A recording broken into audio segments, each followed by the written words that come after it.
নেদারল্যান্ডসে বছরের এই সময়ে তাপমাত্রা স্বাভাবিকের চেয়ে 4.5 ডিগ্রি সেলসিয়াস বেশি বিরাজ করছে।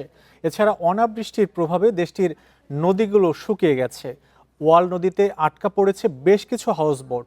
এদিকে দেশে পানি সংকটের আনুষ্ঠানিক ঘোষণা দিয়েছে ডাচ সরকার। জলবায়ু পরিবর্তনের প্রভাবে তীব্র দাবদাহের সম্মুখীন ইউরোপ মহাদেশ।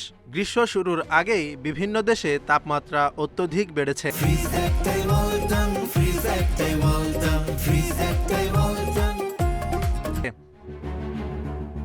তাপপ্রবাহ থেকে রেহাই পাচ্ছে না নেদারল্যান্ডসের বাসিন্দারাও। দেশটিতে বছরের এই সময়ে তাপমাত্রা স্বাভাবিকের চেয়ে 4.5 ডিগ্রি সেলসিয়াস বেশি বিরাজ করছে। এছাড়া অনাবৃষ্টির প্রভাবে দেশটির নদীগুলো শুকিয়ে গেছে। আবহাওয়ার এই বিরূপ আচরণে নির্ধারিত সময়ের আগেই পানি সংকটে পড়েছে নেদারল্যান্ডস। ওয়াল নদীতে আটকা পড়েছে বেশ কিছু হাউসবোট। গ্রীষ্মকালে সবসময়ই পানির স্তর নেমে যায়, কিন্তু এবারের পরিস্থিতি ভিন্ন। মৌসুম শুরুর আগেই দ্রুত পানি কমতে শুরু করেছে।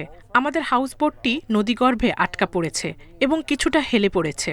পানির অভাবে আমাদের নিত্যদিনের অনেক কাজই থমকে গেছে। শুরুতে সম্ভাব্য পানি সংকটের সতর্কতা জারি করেছিল ডাচ সরকার। পরে 16 জুলাই দেয়া হয় পানি সংকটের আনুষ্ঠানিক ঘোষণা।